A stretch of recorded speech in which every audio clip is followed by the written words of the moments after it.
Solo el hecho de detectarle que tienen insuficiencia valvular severa, moderado severa, vean cómo con los años no los han operado, simplemente los han visto, los han observado. ¿Ya? Los pacientes que tienen enfermedad valvular aórtico mitral a lo largo de 10 años tienen una alta mortalidad que es significativa, ¿no? Cerca de un 20% que tienen enfermedad valvular moderada severa fallecen antes de los 10 años, ¿ya? El 20%. Entonces la sobrevida, el hecho de tener una enfermedad valvular moderada severa, de todas maneras ocasiona mayor mortalidad. Siguiente. Acá también se ve otro estudio de cómo va la prevalencia de enfermedad valvular, ¿no? La prevalencia, desde 0 hasta 14% en la escala. ¿Ya? Vean, conforme avanza la edad, hay mayor prevalencia de tener enfermedad valvular. ¿Ya? A los 75 años, cerca de un 14% de personas tienen enfermedad valvular. ¿Ya? O sea, es frecuente. La válvula mitral tiene más prevalencia que la válvula aórtica, ¿no? Que la válvula aórtica. Por eso, la patología de la válvula mitral es muy importante. Siguiente. Esto ya lo vimos solamente para recordar que el aparato subvalvular es muy importante. Es muy importante en el caso de la insuficiencia valvular mitral, ¿no? Tienen que estar muy bien estructuradas y normales, tanto las cuerdas sanguíneas, los músculos capilares, el anillo y las cavidades. ¿Ya? En el caso de la competencia de la válvula es muy importante el aparato subvalvular, todo lo que está debajo de la válvula, para que evite que haya prolapso. Siguiente. También es importante la arquitectura de todo el corazón. Cuando el corazón está dilatado, el anillo valvular se dilata también y va a haber incompetencia de cierre. Siguiente. Cuando está dilatado, acá se ve la incompetencia de cierre, hace que haya revolución valvular. ¿Ya? Incompetencia de cierre. Siguiente. Ya. Lo mismo que vimos en la estenosis, tenemos que evaluar e interpretar en las insuficiencias. ¿La insuficiencia en qué momento del ciclo cardíaco se produce? ¿O en qué momento del ciclo cardíaco? En la sístole. En la sístole, ¿no? A diferencia de la estenosis, donde veíamos nosotros que en la diástole se producían todas las alteraciones, o el flujo ocurre en la diástole, en este caso ocurre en la sístole, ¿ya? En este periodo. Es decir, aquí, en este momento, cuando debería estar cerrada la válvula, en este momento hay una incompetencia de cierre, ¿ya? ¿Y este qué momento es? Contracción isovolvética, o sea, empieza en este periodo, ¿ya? Empieza en este periodo. La sístole, ¿dónde comienza? Cuando se cierra la válvula mitral, ¿no? ¿Y dónde termina? Cuando se cierra la válvula aórtica. ¿Ya? Entonces, si nosotros decimos que el paciente tiene un soplo holosistólico, ¿en qué momento del ciclo cardíaco se produce? Empieza con el primer ruido, ¿no? Y termina con el segundo ruido. Por eso se llama holosistólico. Y si tenemos un soplo eyectivo, no holosistólico, sino eyectivo, en la sístole, ¿en qué momento del ciclo cardíaco se produce? Aquí. O sea, no incluye el periodo de contracción isovolvética. ¿Ya? Los soplos eyectivos no incluyen el periodo de contracción isovolvética. Los soplos holosistólicos sí incluyen el periodo de contracción isovolvética. ¿Ya? ¿Eso qué significa? Que un soplo holosistólico empieza con el primer ruido. ¿Ya? Es decir, casi no vamos a escuchar el primer ruido, porque el soplo lo involucra desde el inicio. ¿Ya? Holosistólico. ¿Ya? En cambio, en el eyectivo sí, escuchamos el primer ruido y después del primer ruido escuchamos el soplo eyectivo. ¿Ya? En segundo lugar, en este momento del ciclo cardíaco, ¿cuáles son las presiones en el ventrículo? ¿Mayores que el aurículo? ¿Sí o no? Empieza a elevarse. Empieza a elevarse la presión del ventrículo, ¿no? Y esta es la presión de la aurícula. En amarillo la presión de la aurícula y en azul la presión del ventrículo. Vean cómo poco a poco la diferencia de presiones va a hacer que el gradiente sea mayor. el gradiente de presión, ¿no? Y dijimos que cuando el gradiente de presión es mayor, el flujo se incrementa, ¿no? Entonces, si hay una incompetencia en el cierre, acá, si hay una incompetencia, esta gran presión dentro del ventrículo va con esta baja presión y la aurícula va a hacer que haya un flujo tremendo de aurícula desde el ventrículo hacia la aurícula, ¿ya? La diferencia va a ser esta. Si hemos dicho que el flujo retrógrado ocurre desde que se cierra la válvula hasta que se cierra la válvula aórtica, en todo este periodo va a haber un gradiente de presión, o los sistólicos, ¿ya? Gran gradiente. Es por eso que los soplos de insuficiencia mitral o tricúspide soplan intensamente, uniformemente, ¿ya? O los sistólicos. Empiezan con el primer ruido y terminan con el segundo ruido, ¿ya? Es decir, casi lo involucran, lo opacan, hacen que casi no se escuche, ¿ya? A diferencia de los otros soplos eyectivos que sí, uno escucha claramente el primer ruido, claramente el segundo ruido, porque hay unos milisegundos de diferencia. Hay unos milisegundos de diferencia. Y acá también, acá se cierra la válvula aórtica, pero hay un momento en que el periodo eyectivo ya supera y desde acá no hay soplo, ¿ya? ¿Se entiende? Ya. Bien. Entonces, una característica fundamental es, primero, que entre la presión del ventrículo y la aurícula va a haber una gran diferencia, un gran gradiente, ¿ya? Un gran gradiente. Muy bien. Siguiente. Después, en cuanto a la etiología, la etiología de la enfermedad de la válvula aórtica y la válvula mitral, ¿no? Ya hemos dicho, la válvula, la mayor frecuencia o la etiología más frecuente es la reumática, ¿no? La reumática. Vean, la degenerativa aórtica, la degenerativa aórtica también se sigue, pero es mucho menos frecuente que la reumática, ¿ya? La mitral degenerativa, acá está en morado, también es poca, ¿ya? Y otro tipo de valvulopatías también son muy pequeñas. La reumática es muy frecuente, ¿ya? Siguiente. Entonces, la etiología de la insuficiencia mitral reumática, 83%. La degenerativa, por esclerosis, 12%. Endocarditis bacteriana, 4%. Es decir, infección de la válvula, 4%. Congénita, solamente 1%. ¿Ya? Estos son en las orgánicas. ¿Qué significa una insuficiencia valvular de etiología orgánica? En esta puerta, ¿cuál sería la etiología orgánica?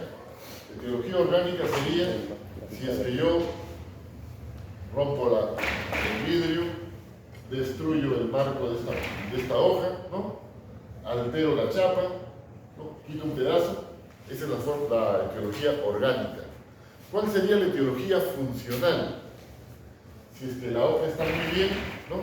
Incluso la fuerza de los músculos que jalan esto están bien, pero el marco de la puerta es muy grande, ¿ya? Cuando el marco de la puerta es muy grande y no cierra adecuadamente porque ha crecido, la puerta no es adecuada para la cavidad, para este ambiente, esa es una etiología funcional, ¿ya? Claro, este cuarto no va a crecer, pero el corazón sí crece, el anillo sí sigue siendo, ¿ya? Entonces, esa es la etiología primaria u orgánica y secundaria o funcional, ¿ya? Entonces, por agrandamiento del ventrículo izquierdo, siguiente. Entonces, ¿cuáles serían las causas? El daño se tiene que producir en cada uno de los componentes del aparato valvular mitral, ¿ya? El componente principal, obviamente, es el velo, ¿no? Una enfermedad reumática mixomatosa, una degeneración mixomatosa de la válvula, en donde se endurece o se deforma, ¿ya? Una enfermedad reumática o una enfermedad mixomatosa va a dañar la estructura de la válvula, va a dañarla, ¿ya? Es como si la puerta no fuera hecha totalmente de madera, sino tendría un material maleable que se degenera, ¿ya? Que fuera por decir, de plástico y el calor lo derrite por momentos, ¿no? Es la degenerativa reumática o mixomatosa, ¿ya?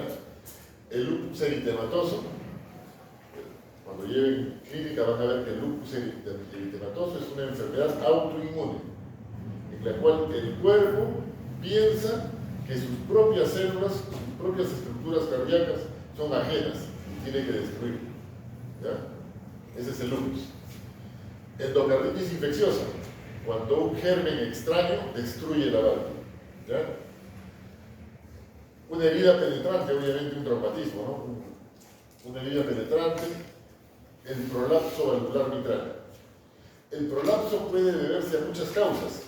Hemos dicho que para que no ocurra prolapso, todo el aparato valvular, las cuerdas tendíneas, tienen que tener una elasticidad buena.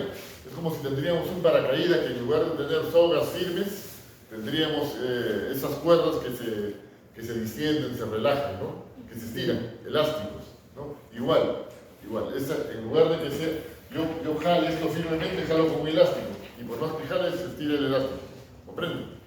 Es una degeneración mixomatosa o una alteración del tejido elástico o fibroso, ¿ya? Por eso ocurre el prolapso valvular. O también podría ser porque se rompió una cuerda tendínea. Una de las cuerdas tendíneas se rompe y una parte de los velos prolapsa, ¿ya? Prolapsa del ventrículo hacia la aurícula, ¿ya? El anillo. Cuando el anillo se dilata porque crece el corazón, una forma en que el corazón se defiende es remodelándose. La remodelación. Hay una remodelación positiva y una remodelación negativa. ¿Qué significa eso? A ver. Si es que tenemos... Adelante, pasa. Si que tenemos un corazón, ¿ya? ¿Alguien tiene un tensiómetro?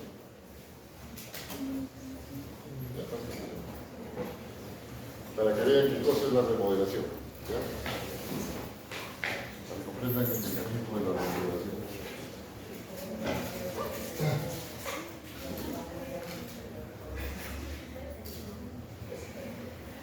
El corazón es como esta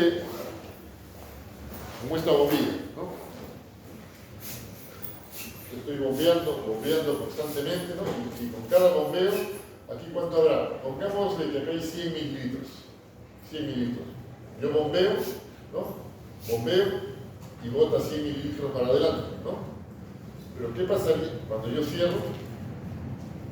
Bombeo y se infla 100 mililitros. Y en un minuto me botará pues 60 por minuto a 100 mililitros, 6 litros, ¿no? ¿Sí o no? 6 litros, acá se llega de 6 litros. ¿Qué pasa si tiene una fuga? En lugar de irse para adelante, se va para atrás. Yo abro la perilla y lo inyecto, parte se va adelante y parte se va atrás, ¿no? Parte se va atrás. ¿Qué pasa? Cuando yo cierro, entonces todo se va para adelante. Entonces, cada vez que yo hago así, de los 100 que tiene este volumen, hacia adelante va 70, ¿no? Y se queda, porque no puedo apretar totalmente, se quedan acá 30 mililitros. Eso sería la fracción de eyección. ¿La fracción de eyección cuánto sería? 70%. 70%. ¿No? 70%. ¿Cuánto queda en el ventrículo? 30%. 30%. Si este corazón empieza a fallar, ¿no? Si 6 litros bota, obviamente. Si este corazón ya no comprime, ya no bota, ya no aprieta totalmente fuerte, sino solamente un poquito, ¿no? Y solamente bota 10%. De los 100, ¿cuánto botaría? Solo 10. Y 60 latidos por minuto botaría 600, ¿no? Cuando hace más fuerte bota un montón y cuando la fracción de eyección es baja, bota menos, ¿sí o no? ¿Qué hace el corazón El corazón no puede recibir solamente 60 mililitros, 600 mililitros en un minuto, necesita más, necesita 5 litros. ¿Qué hace el corazón? Se remodela. ¿Qué significa? Agranda la bombilla. La bombilla se vuelve una bombilla grande. Ya, esa bombilla ya tiene ya 1 litro, ya no solamente 100, sino 1 litro. Entonces, cuando esa bombilla grande yo presiono, no tengo que presionarlo totalmente, presiono solamente 10%, ¿y cuánto bota? 100. Los 100, ¿ya? Porque voto 10% del 1000, 100. Entonces, el corazón se dilata como un mecanismo compensador. Como la función cardíaca, el músculo no funciona, se dilata para botar más gasto cardíaco. ¿Ya? Es el mecanismo, eso se llama remodelación. ¿Ya? Por eso es que el mecanismo de remodelación que ocurre en insuficiencia cardíaca por hipertensión, por isquemia, por infarto, cualquier daño que se produzca en el músculo cardíaco va a producir remodelación. ¿Ya? Remodelación.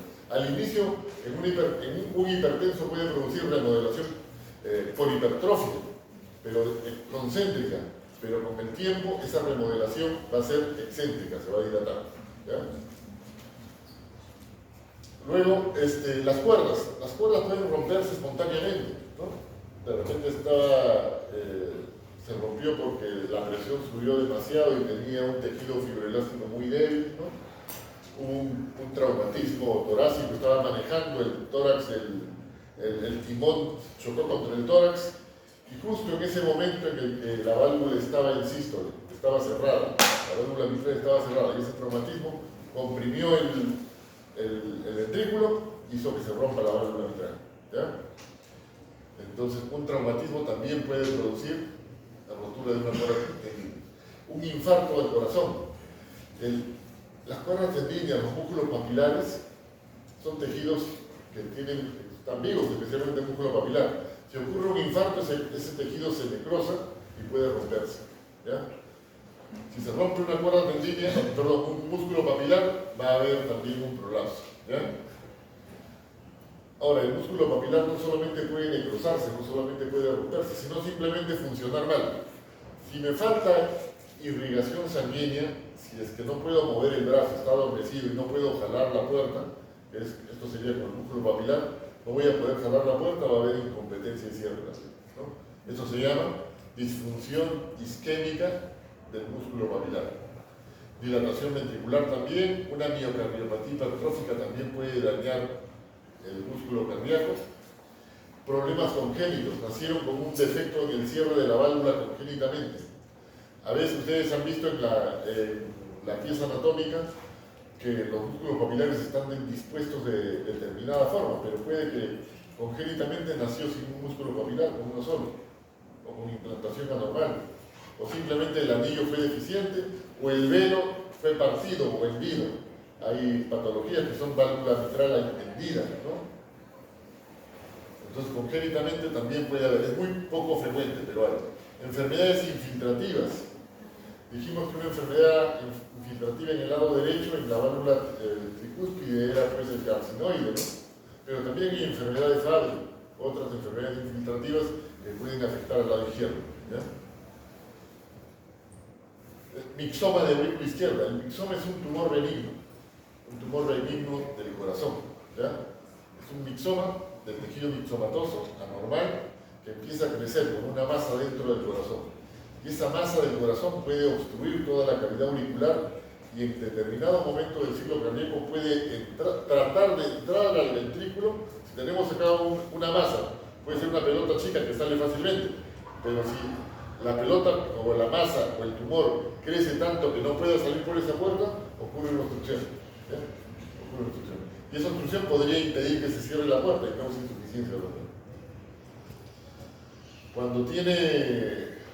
Cuando un paciente ha sido operado, le han cambiado la válvula, ¿no? La válvula es como una puerta artificial que se cose alrededor del marco de la puerta, se cose. Si es que hay algo del tejido del corazón no está suficientemente fijado, puede haber escapes por los costados. Y eso se llama, en inglés, el escape se dice leak paraprotésico, ¿ya? Cuando hay un escape. Es un anglicismo, pero la traducción es escape paravalvular. Siguiente. Entonces, ya hemos dicho que la prevalencia de la insuficiencia valvular mitral en la población general es muy alta, ¿no? 2% es frecuente, ¿no? De 100, 2 que tengan insuficiencia mitral es bastante.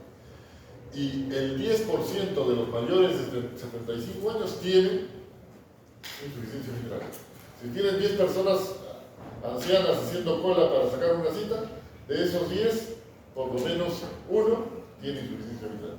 Para que vean lo frecuente que es. En un barrio, 10 ancianos, uno de ellos tiene insuficiencia mitral. ¿Ya? Ya hemos dicho que la insuficiencia mitral secundaria fundamentalmente se debe a dilatación del anillo, ¿no?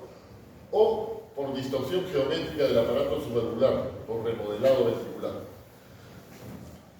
Suponiendo que este ambiente podría deformarse o podría cambiar o crecer, ¿no? Si nosotros tenemos una válvula mitral que es esta de la cuerda, y lo jalamos con una cuerda, ¿no? Pero jalamos una cuerda y la fijamos acá, la cuerda está fija acá, y otra cuerda está fija a la otra pared. Si es que crece el ambiente y no alargamos esa cuerda va a tirar de la cuerda, ¿no? Va a tirar de la cuerda. Va a hacer que no se cierre adecuadamente, ¿ya? Que no se cierre adecuadamente. Claro, la puerta tendría que estar abierta para adentro, no para afuera. Para adentro. Siguiente. Y acá está el mecanismo. Miren, ven. Este es un ventrículo normal, ¿no? De tamaño pequeño. Este es un ventrículo dilatado, grande, ¿no? Remodelado. La palabra correcta es decir remodelado, ¿no? Remodelado excéntricamente, no concéntricamente. Vean cómo las cuerdas tendinias están diseñadas para cerrar la válvula, porque tienen una longitud determinada, y la cuerda tendinea no va a crecer. No va a crecer la cuerda tendinea, ¿ya? Los velos tampoco van a crecer, no van a crecer.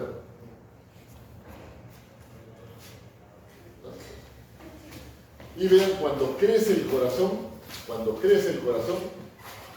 vean este músculo papilar, al crecer el corazón, el músculo papilar se desplaza más hacia afuera, y al desplazarse va a tirar de las cuerdas y va a impedir que se cierren, ¿ya? Entonces la remodelación ocasiona este fenómeno. Cuanto más se remodele, más insuficiencia va a haber. ¿Y cuál es el tratamiento? El tratamiento va a ser evitar la remodelación. Cuando tenemos un infarto, tenemos que dar fármacos o medicamentos que eviten la remodelación, ¿ya? Que disminuyen la remodelación. Siguiente. Entonces, ¿cuáles son las causas de la insuficiencia mitral primaria? Que hemos dicho, insuficiencia mitral primaria es por daño del aparato valvular o de los velos, ¿no? Enfermedad degenerativa. Es una degeneración que ocurre simplemente en la enfermedad de Barlow. Es frecuente en mujeres, también en hombres, pero es más frecuente en mujeres y jóvenes, la enfermedad degenerativa. ¿Por qué? Porque es una alteración de la estructura, de la arquitectura fibroelástica del corazón, ¿ya? Del tejido fibroelástico. La enfermedad reumática también. La enfermedad reumática también causa insuficiencia valvular mitral. Ya hemos dicho, los anorexigénicos, esas drogas o medicamentos que hacen bajar de peso, ¿no? Se han demostrado que, como la fenfluramina, que han sido retirados, a veces se usan, pero han sido retirados, causaban daño valvular, ¿ya? Endocarditis, infecciones bacterianas o micóticas o cualquier tipo de infección pueden causar daño de la válvula, ¿no? Lo peores son las infecciones por hongos, son difíciles de tratar. Una extracción dental, el antecedente de una extracción dental podría ocasionar una endocarditis, porque toda extracción, incluso el cepillado de dientes causa bacteriemia, ¿no? El sangrado causa bacteriemia, por eso hay que tener buen aseo dental. La rotura del músculo papilar por un infarto también. Entonces, siempre hay que preguntar acerca de esos antecedentes. La edad, una insuficiencia mitral en una paciente joven nos indicaría una enfermedad degenerativa, El antecedente de enfermedad reumática también. El uso de anorexigénicos, hay que preguntar, hay que ser exhaustivos. En la práctica han visto que los pacientes no siempre nos dan la información correcta, ocultan información, varían, dan información varía, hay que estar preguntando, repreguntando, hasta que nos den la información correcta. Hasta que nos den la información correcta. Bien. ¿Cuál es la enfermedad de Ehlers? Anterior. ¿Cuál es la enfermedad de Ehlers-Danlos? ¿Conocen? Sí, no, Claro, la hiperelasticidad, ¿no? El Manhattan también. Siguiente.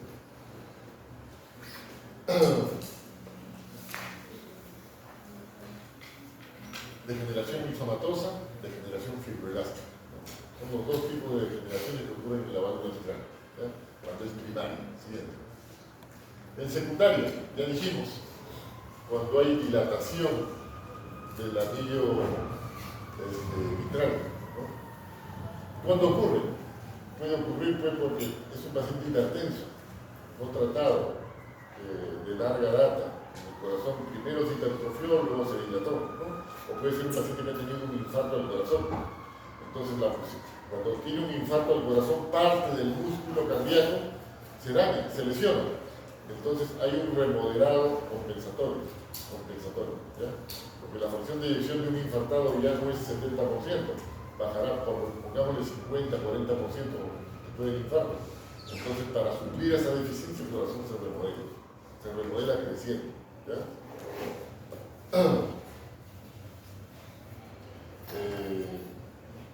La arritmia cardíaca también, la fibrilación auricular, el hecho que el corazón, tenemos la aurícula y el ventrículo. Cuando el ventrículo se relaja, en la diástole se llena y luego en la diástole tardía, la aurícula se contrae, ¿no? Se contrae para llenar más el ventrículo, ¿no? Entonces tiene que haber una concordancia, una sincronía entre la contracción auricular y la contracción ventricular, ¿no? Hay una sincronía, tiene que ser sincrónica, ¿ya? Cuando hay fibrilación auricular, esto no ocurre,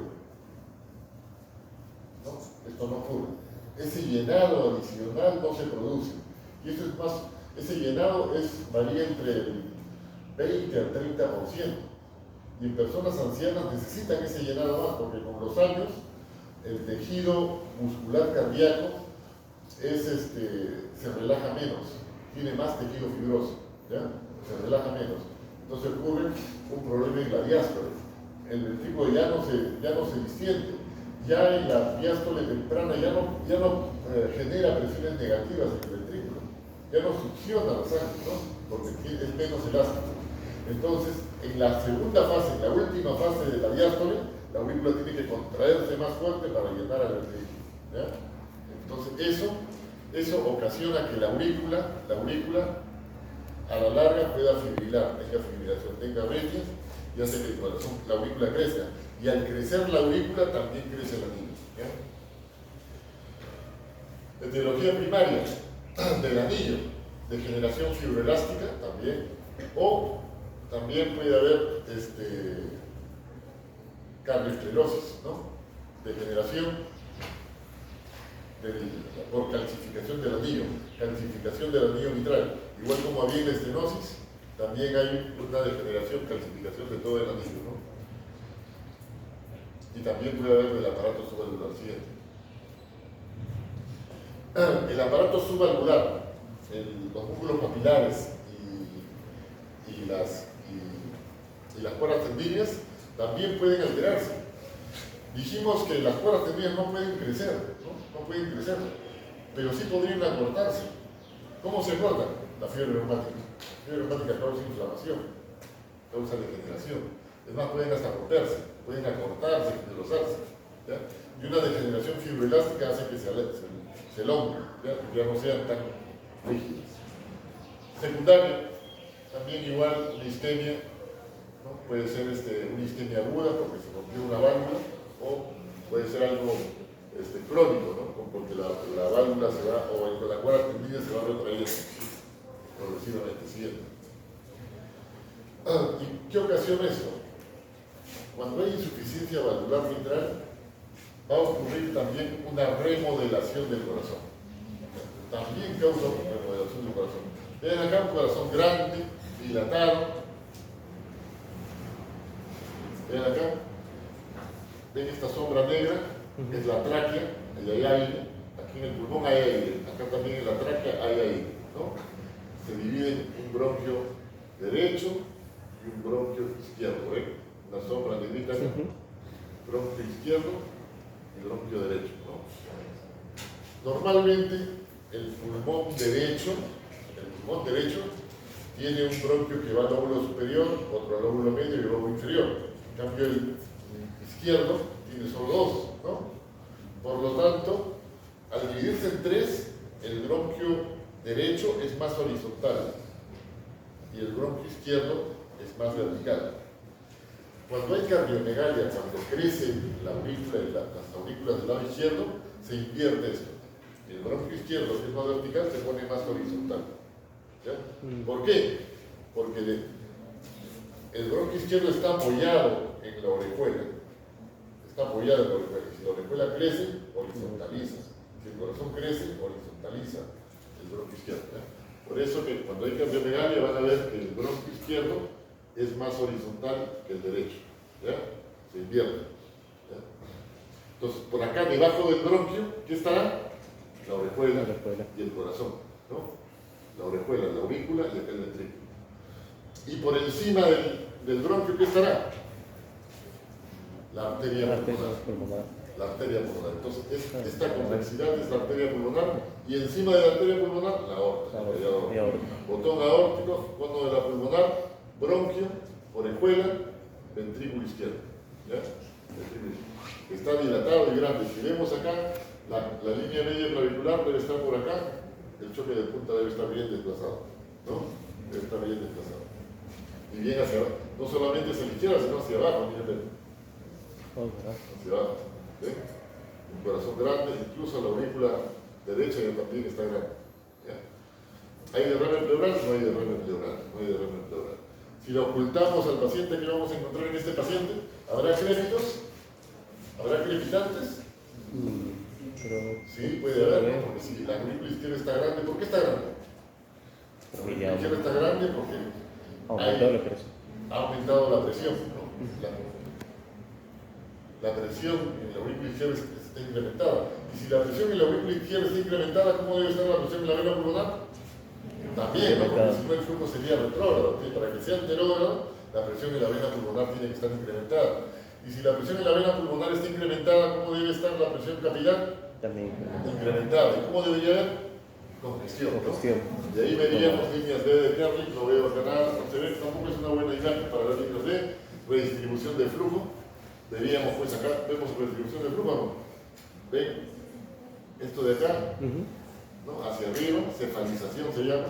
Así como en el ano derecho, la yugular se ingurgita, la ingurgitación de las venas pulmonares dentro del pulmón sería como una especie de cefalización, es como una ingurgitación yugular, algo así. ¿Ya? Siguiente. Solamente para que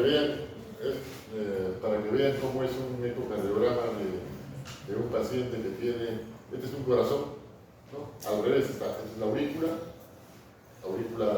izquierda, aurícula derecha, ventrículo izquierdo, estos son las cuerdas tendines, ¿ya? Que vemos por ecocardiografía. Aquí vean cómo este velo debería cerrarse acá, ¿no? Pero ¿qué pasa? Ha prolapsado, ¿ya? No están uniformes, no están así, sino ha prolapsado, uno de ellos ha prolapsado, ¿ya? No cierran acá, sino que ha prolapsado. ¿Por qué? Porque se ha remodelado, ¿ya? Ha remodelado. Siguiente.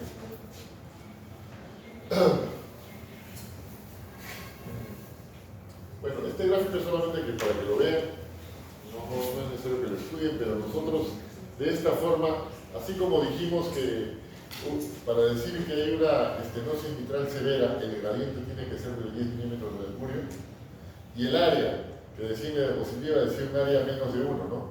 Pero en realidad últimamente se considera 1.5 como severidad, ¿ya? En este caso también tenemos varios parámetros ecocardiográficos con los cuales nosotros determinamos la severidad. Y el principal parámetro ecocardiográfico es el volumen que regurgita. Cuando el ventrículo se contrae, en lugar de enviarlo hacia la aorta, lo envía hacia atrás, hacia la aurícula, ¿ya?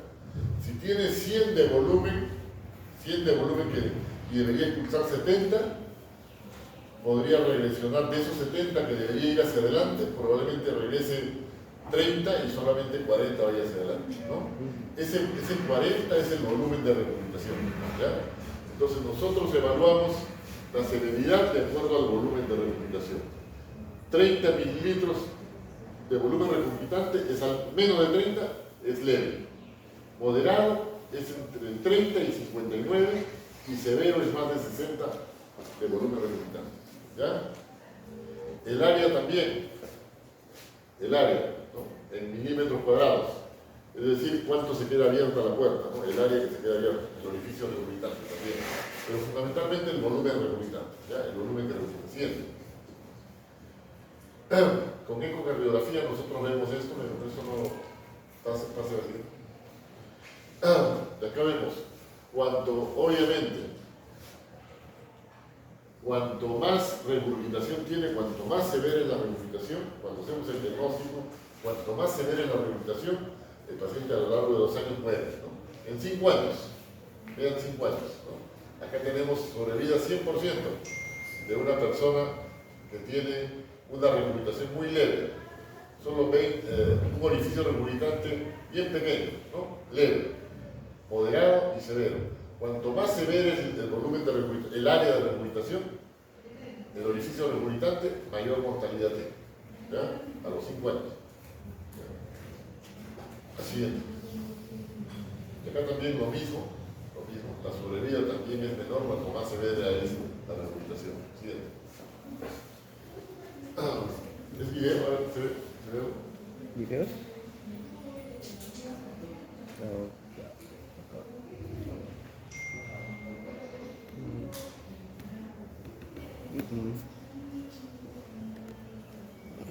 Un momento. Acá también vemos qué sucede cuando el tratamiento básicamente de acuerdo si el paciente. Ahora, el paciente puede tener síntomas o no. Por eso nosotros encontramos en la población general que es tan frecuente, muchos pacientes no sienten nada. ¿Por qué? Porque el corazón tiene mecanismos compensadores que recién en estadios severos o moderados, recién empiezan los síntomas. En el momento inicial el paciente se remodela, crece el corazón y el paciente ni se da cuenta, ¿ya? Entonces, uno puede detectar una insuficiencia mitral severa asintomática, ¿ya? Sin síntomas o con síntomas. Y ya depende de eso, uno puede reparar la válvula, solamente controlarlo, decir, vamos a ver cómo va, todavía no lo vamos a tratar, o podemos reparar la válvula operándolo, podemos mandarlo a cirugía, o cuando ya la enfermedad es muy avanzada, un paciente de 80 años o 90 años que está con una insuficiencia valvular, operarlo ya no tiene mucho sentido. La morbilidad operatoria, abrir el tórax y cambiar la válvula, es demasiado riesgo. Va a salir peor de lo que antes, ¿no? Entonces, en algunas situaciones, el riesgo es tan alto que ya es fútil una operación. ¿Ya? Es fútil. Se causa más daño a veces que mejor. ¿Ya? Entonces, para evaluar la válvula tenemos que ver la forma de la válvula, cómo está el aparato subvalvular, cómo está la aurícula, cómo está el miocardio, si hay hipertrofia excéntrica o concéntrica, si la fracción de eyección es buena o mala, cuáles son los gradientes entre ventrículo y aurícula. ¿Qué pasa? Es diferente la regurgitación en un paciente hipertenso que en un paciente normotenso, ¿no?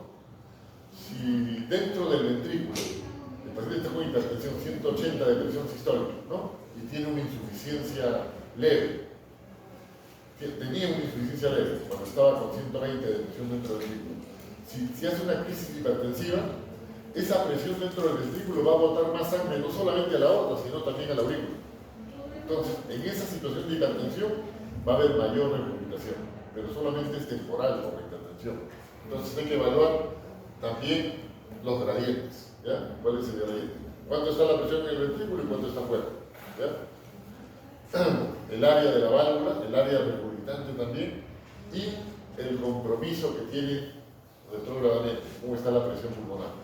¿Ya? Si ya hubo compromiso hacia atrás. Siguiente.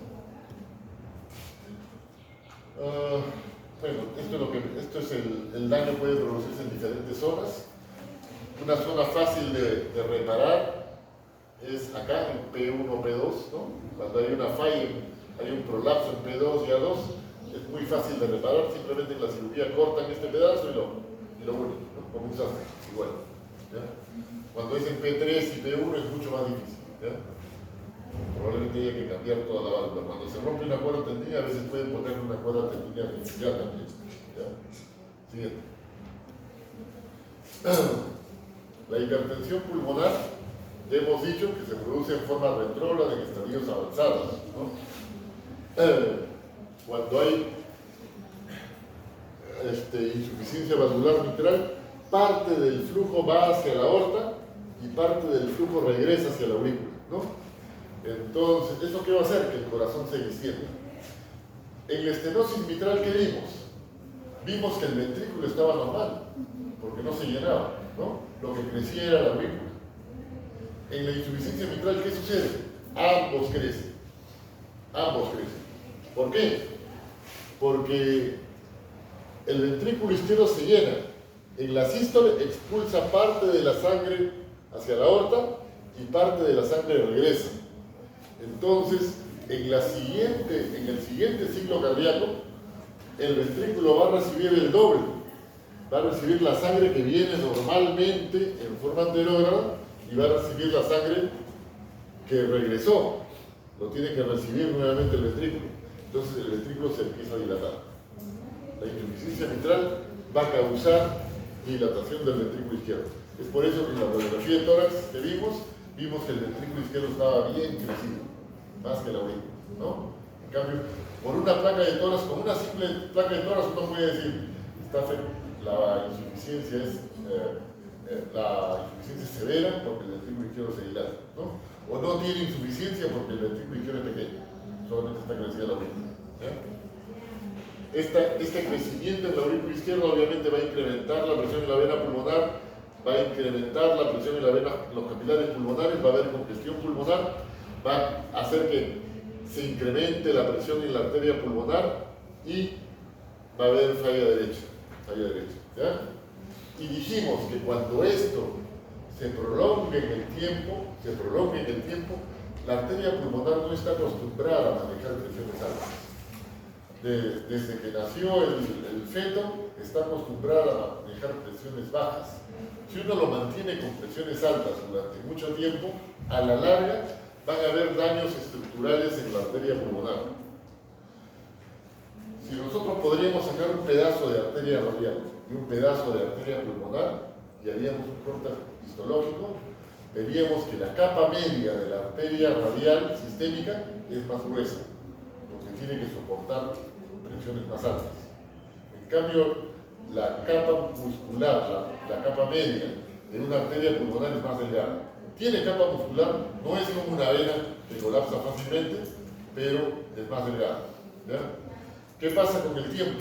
Con el tiempo, al manejar presiones altas del lado derecho, las arterias pulmonares desarrollan una capa media más grande, que no estaba adaptada, no ha sido diseñado para eso, y empiezan a haber alteraciones que van a causar hipertensión pulmonar. Ya fija, porque en un estadio inicial yo controlo esto, soluciono esto y la presión acá disminuye. Pero en estadios avanzados, aunque yo controle esto, cuando ya la arteria pulmonar tuvo degeneración, ya no regresiona la hipertensión pulmonar. Ya se vuelve inoperable, ¿ya? Cuando ya hay cambios estructurales de la vasculatura pulmonar, ¿ya? Siguiente. Aquí vean esto de acá es el velo mitral, vean, es una foto, miren, vean, ¿no? Es delgadito el velo, ¿no? Es una capa bien delgada, ¿no? Bien delgada y acá están las cuerdas tendidas. Este es el músculo papilar que por efecto de un infarto se ha roto. Estoy unido acá, se ha roto. Es una rotura del músculo papilar por un infarto del corazón, ¿ya? Siguiente.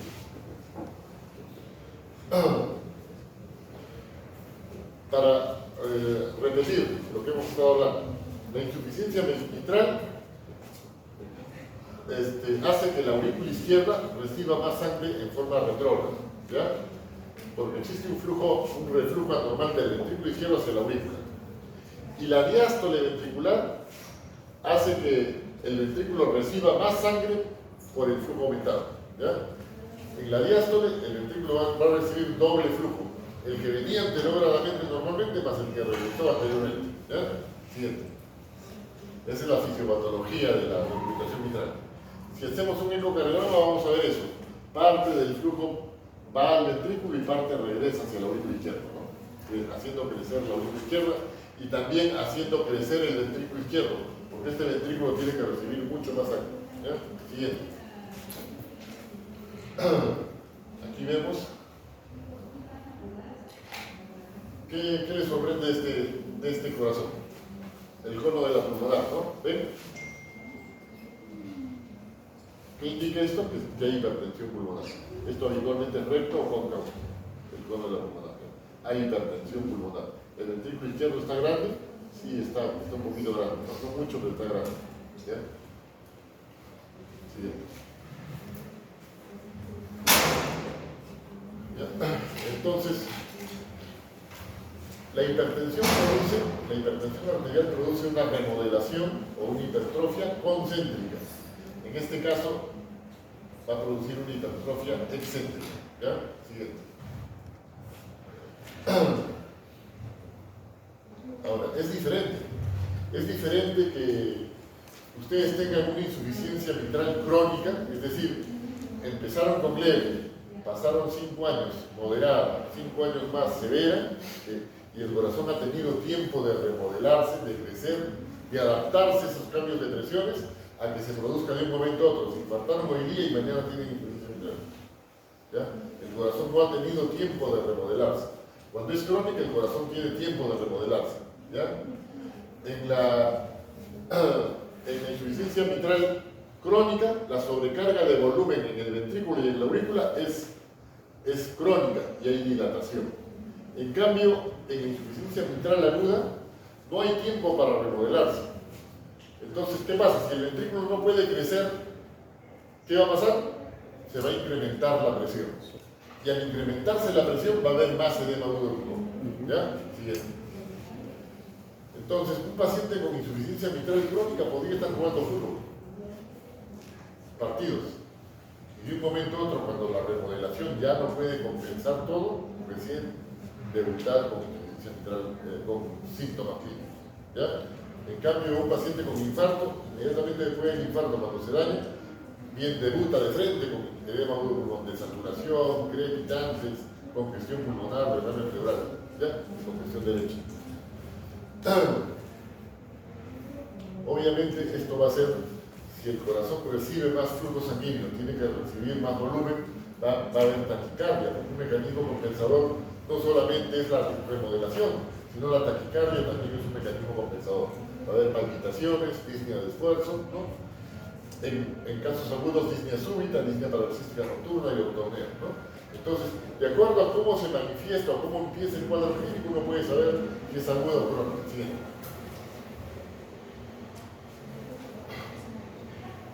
Bueno, si es reumático, obviamente va a haber la fascia mitral, ¿no? La fascia mitral que hemos dicho que no es específica de una neuropatía mitral, ¿no? Incluso las personas que viven en la altura podrían tener simplemente por la poliglobulia, refracción facial, y no por eso vamos a decir que tiene insuficiencia mitral, pero sí se ha visto que algunas personas pueden tener este signo. ¿Ya? Siguiente. En la palpación ya hemos dicho que al crecer el ventrículo izquierdo el choque de punta se va a desplazar hacia afuera o hacia abajo. ¿Ya? El soplo, hemos dicho que el gradiente que se produce en la insuficiencia mitral es mucho mayor que en la estenosis. Por lo tanto, el soplo va a ser intenso. Los dos soplos más intensos que ustedes van a escuchar fácilmente son la insuficiencia mitral y la estenosis aórtica. Tal vez la estenosis pulmonar, ¿no? Y los soplos más difíciles son la insuficiencia aórtica y la estenosis mitral. Y la estenosis mitral, sí. ¿Ya? Entonces este va a ser un soplo intenso, fácilmente de escuchar. Cuando escuchen ustedes el temor y escuchen un soplo fuerte, será estenosis aórtica por frecuencia, o si es en el foco aórtico, estenosis aórtica. Si se raya el cuello, estenosis aórtica. Si es el foco mitral, debe ser insuficiencia mitral. ¿Ya? Claro, cuando ya hagamos la clase de congénita van a ver que el soplo intenso también puede ser por una comunicación interventricular. ¿No? Puede haber frémito, al ser tan intenso puede haber frémito, ¿no? Puede haber frémito. El pulso, al haber reflujo, significa que ese volumen sanguíneo cuando se contrae no va hacia adelante, sino hacia atrás, entonces el pulso no va a ser intenso, va a ser débil. ¿Ya? porque parte se va a ir a la aurícula. El pulso va a ser en la aurícula, entonces vamos a ver congestión pulmonar. ¿Ya? Percusión es una forma, el examen clínico antes consistía también en la percusión, pero actualmente no tiene sentido, no nos va a ayudar en nada. ¿Ya? Si quieren pueden percutir, pero en cardiología no ayuda mucho. ¿Ya? Si la placa de tórax ayuda un poco, el ecocardiograma es mucho mejor, ¿no? Y es un examen ya realmente difundido. Siguiente. La ocultación, sí, ahí sí. El soplo es característico, un soplo intenso, fácil de oír, olo-sistólico. Olo-sistólico. Se caracteriza porque se irradia la axila, cuando es intenso, ¿no? Cuando es muy intenso, se irradia la axila. El primer ruido puede estar atenuado. ¿Y por qué está atenuado el primer ruido? Porque al no cerrarse bien la válvula, pruebe que no, claro. no se cierra bien, entonces el primer ruido puede estar atenuado. Y si la insuficiencia empieza desde el principio, el soplo va a comprometer el primer ruido y va a ser difícil de oír. ¿Ya? Galope diastólico. ¿Qué es el galope? O soplo diastólico. El tercer ruido, ¿no? ¿Por qué? Porque el tercer ruido va a ser intenso. ¿Por qué? Porque se produce en el llenado rápido. Cuando recibe alto volumen que recurgitó y el anterior grado normal, ¿no? Entonces va a haber doble flujo. Por eso se va a escuchar un tercer ruido. ¿Y por qué galope? Porque están en taquicardia, o es un mecanismo compensador de la taquicardia. Siguiente. El foco de ocultación es foco apical, aquí, el ápex, y acá es la tricúspide, ¿no? Porque acá se ve, acá está la válvula. Esta es la altura donde estaría la válvula mitral, ¿ya? La válvula mitral. Se puede irradiar hacia la axila, pero se escucha más en la punta, claro, se escucha en el cuerpo. ¿Está bien esto? ¿Ese gráfico está bien? ¿No deberían ser iguales? ¿Ah? ¿No deberían de la misma altura, primero y segundo ruido? No, el primer ruido está apagado. Claro. El segundo ruido se escucha bien. ¿Cuál es el error en este gráfico? Ese es diastólico. Claro, es diastólico, ¿no? Este gráfico debe estar acá. Claro. ¿No? Porque si no sería en diástolo. Está mal hecho, el gráfico está mal hecho. Voy a cambiar voltes. Siguiente. Aquí tenemos electro. Vamos a ver más tarde. ¿Ya? Aquí tenemos un corazón, ¿no? Donde la punta del miembro izquierdo está chocando casi con la costilla, ¿no? Por eso está, ¿no? Hay una gran cardinalidad. El cono de la pulmonar está convexo, ¿no? El cono de la pulmonar es convexo, que indica que hay hipertensión pulmonar. Se nota que aquí hay un poquito de congestión basal. ¿Ya? Bien. Y acá hay edema pulmonar. Esta es una insuficiencia mitral, pero aguda. ¿No? Aguda. Vemos cómo hay una distribución de flujo hacia arriba, ¿no? La distribución de flujo, son como alas de mariposa, congestión pulmonar. ¿Ya? En las bases también hay congestión, un poco de derrame pleural también. ¿Ya? Corazón grande, un poquito grande. Está grande esta calle incluso. Esta calle del corazón. Un corazón grande.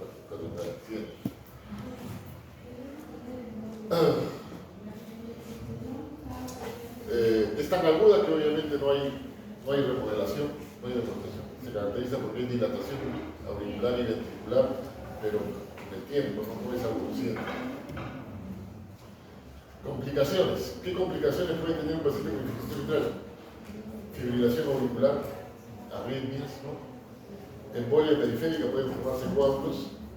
Endocarditis infecciosa, si tiene un daño estructural, puede ser una insuficiencia crónica, tiene leve años, se extrae un diente, se hace una extracción dental, no recibe profilaxis antibiótica y le da una infección. Es por eso que la anamnesis tiene que ser exhaustiva. Cuando se extrajo la muela, se olvida el paciente, no lo dice. Cuando se hizo la profilaxis dental, ¿no? Tuvo una herida en la pierna, una infección urinaria. Hay que revisar todo. Arritmias ventriculares, puede haber arritmias también, congestión pulmonar, obviamente. La terapia no la vamos a hablar, básicamente son con fármacos que evitan la remodelación y disminuyen la precarga. Siguiente. Siguiente. No, siguiente. Bueno, el tratamiento es un reemplazo valvular, ¿no? Una operación. Siguiente. La tricúspide. La tricúspide también, la tricúspide también puede ser afectado de la misma forma, pero a diferencia de la estenosis que dijimos que era bien rara, la estenosis es bien rara, la insuficiencia es muy frecuente. Cuando falla el lado izquierdo y causa hipertensión pulmonar, ese incremento de la presión pulmonar hace que el ventrículo derecho se distienda en hipertrofia y a veces excéntrica, se distienda, el anillo tricúspido se distienda y da falla derecha. ¿Ya? Entonces, la insuficiencia tricúspide sí es frecuente, pero acompaña a falla izquierda y acompaña a hipertensión pulmonar. ¿Ya? Ahora, también es frecuente en la etiología primaria, porque, por ejemplo, en pacientes que se drogan intravenosamente, puede un germen entrar, a veces no tienen la suficiente asepsia, y puede haber un germen que ingresa por el lado derecho y llega a la tricúspide, ¿no?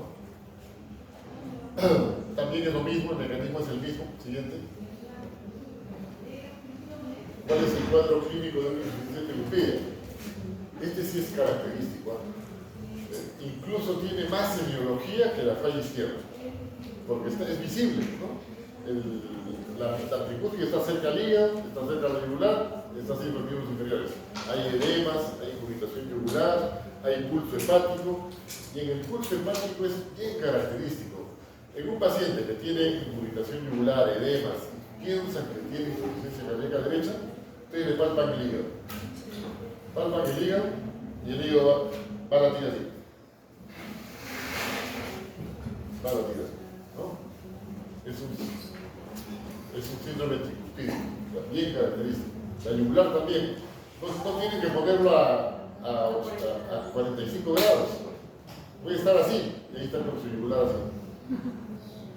¿Ya? ¿Por qué? Porque como la válvula tricúspide no se cierra bien, es como si el ventrículo derecho enviaría de frente presión hacia la yugular, ¿ya? Y al hígado, a ambos lados, ¿ya? Entonces vamos a ver pérdida de peso. ¿Por qué? Porque obviamente eso va a causar congestión en todas las vísceras. Va a haber congestión no solamente en miembros inferiores, todas las vísceras, el hígado, las vísceras van a estar congestionadas, va a haber mala absorción, va a haber caquexia, ¿no? Incluso si se afecta el hígado va a haber ictericia.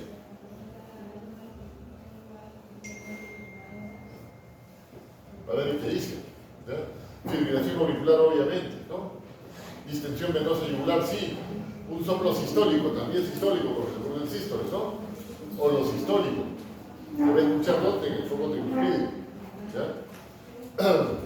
El ventrículo derecho va a haber ya no choque de impulso ventricular derecho, ¿no? Hepatomegalia pulsátil, lo que les dije, ¿no? Cirrosis cardíaca.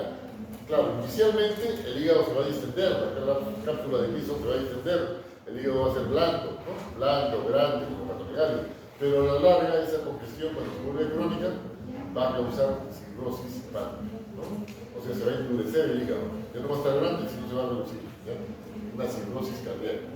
Edema, obviamente, ya dijimos por qué, y ascitis también. Siguiente.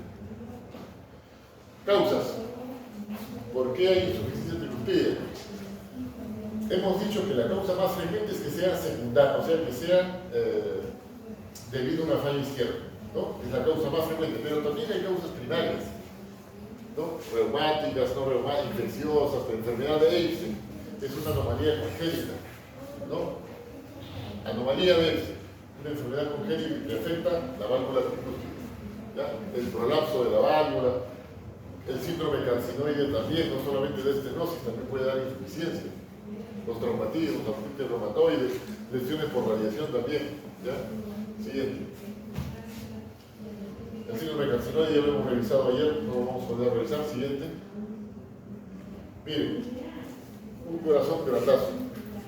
Cuando vean así un corazón grandazo y triangular, solamente tienen dos posibilidades. Dos posibilidades. O bien es una insuficiencia tricuspidia, o bien es un taponamiento. Derrame pericárdico masivo. ¿Ya?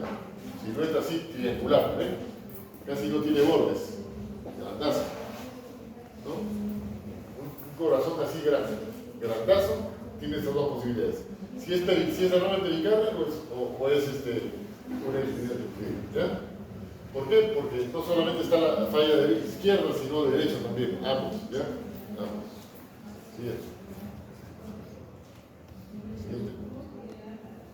Y acá vemos en ecocardiografía la aurícula derecha grandaza. Es más grande incluso que el ventrículo. ¿Ya? La aurícula izquierda también grande, más grande que el ventrículo inclusive. ¿Ya? Esta es una insuficiencia tricuspidia secundaria a una falla del lado izquierdo. Siguiente. Nada más, ahora sí. Aquí ahora tenemos la siguiente clase.